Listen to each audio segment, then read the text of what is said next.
So how's it going, everybody, and welcome to Strengthjournal Episode 27. Today I'd like to talk about lifting mindset, and in the background you will see some training footage of a recent upper body workout which I did 2 days ago. I think that lifting mindset is a pretty interesting topic in the weightlifting world or in the fitness world in general, because there are like so many different approaches out there, like a lot of different phrases, mantras, like no pain, no gain, go hard or go home.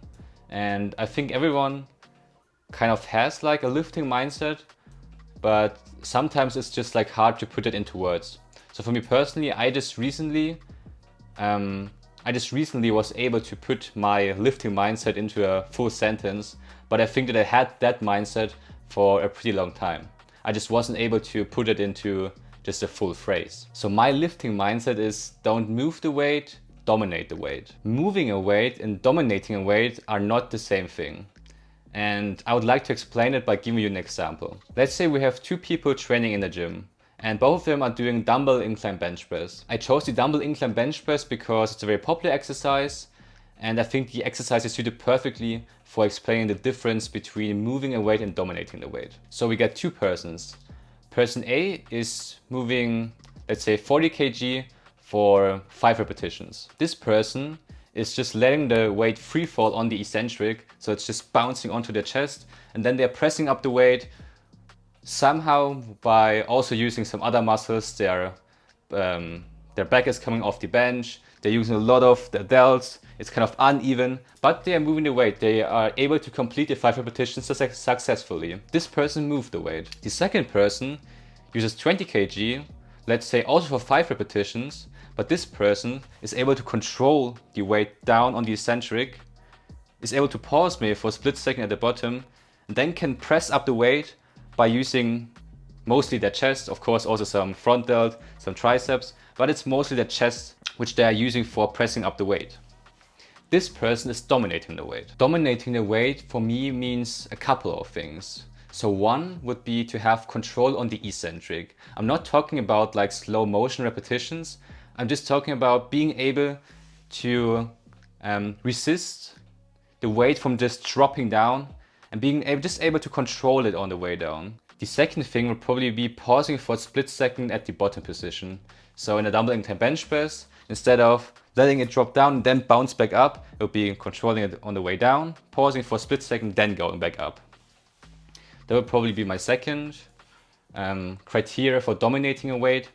My third criteria for dominating a weight would be having the intention of using a powerful concentric while using the targeted muscle group. So what do I mean by that? Let's say in a dumbbell incline bench press, let's just use this exercise for all of my points. In a dumbbell incline bench press, our focus is stimulating our chest, in particular our upper chest. And we also get some engagement in our front delts and our triceps because they work as well, so that's fine. But we want to minimize the usage of these other supporting muscle groups, I guess. So a powerful concentric in that way would mean that we are going down with control, pausing for a split second, and then we press. Then we have the intention of pressing back up as forcefully as possible while using our chest. Another way to have like a powerful concentric would be to go down, but then to use a lot of our shoulders for the pressing up motion. And that's not what we want. We want to maximize the usage of our chest. And I said having the intention of doing a powerful concentric, because towards the end of a set, when you're getting more fatigued, when you're reaching failure, your reps will slow down no matter what you try to do. So your concentric on the first repetitions might look like that, but on the last rep it will be more grindy. But the intention always should be to have a powerful concentric, if you know what I mean. And my last point would be to have the confidence in being able to move a certain weight safely. So I personally think that safety is probably like one of the most important things when it comes to lifting weights or just training in general. If it's not safe, you should avoid it, in my opinion.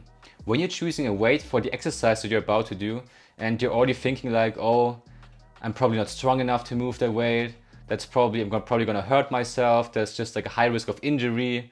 I probably should just go like a little bit of a lighter load. You should probably put the weight down and choose the lighter load in most cases. Of course, sometimes we just have to be a bit more confident, I guess, and pick up the heavier weight. But most of the times, if you're not confident enough in picking up that heavy weight and moving that heavy weight for the exercise, you should probably put it back down, because then when you start your lift, everything will just probably kind of fall apart. So the technique will just be very insecure because you are insecure in your own mind.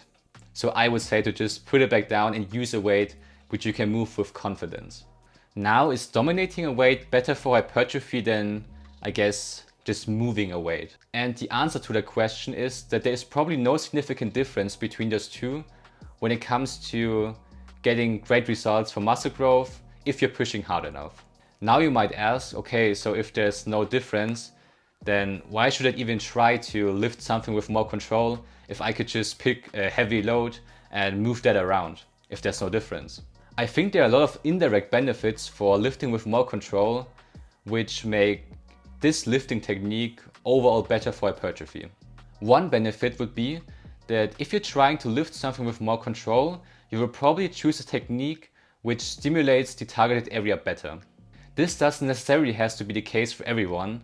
You can still stimulate the targeted muscle group pretty good if you're using a faster tempo, but I find in most cases, if people lift with more control, they typically also use a technique which stimulates the muscles in a more efficient way. Another benefit of trying to dominate a weight is that the risk of injury is lower. So people typically get injured when they are lifting with a lot of momentum, when they're just trying to lift the heaviest weight possible. And you don't really see people getting hurt when they are trying to lift a weight with a lot of control and like pausing and everything. It just doesn't happen as often. Of course, sometimes that happens too. Sometimes injuries just happen out of the blue and we don't really know why. But in most cases, people who lift with control don't really seem to get injured that much in comparison to people who lift with a lot of momentum and just trying to like move a lot of weight around.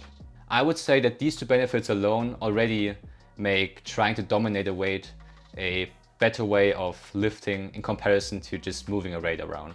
So this is basically all I have to say about my lifting mindset, and that's just what I tell myself before I start doing an exercise, and this seems to work well for me.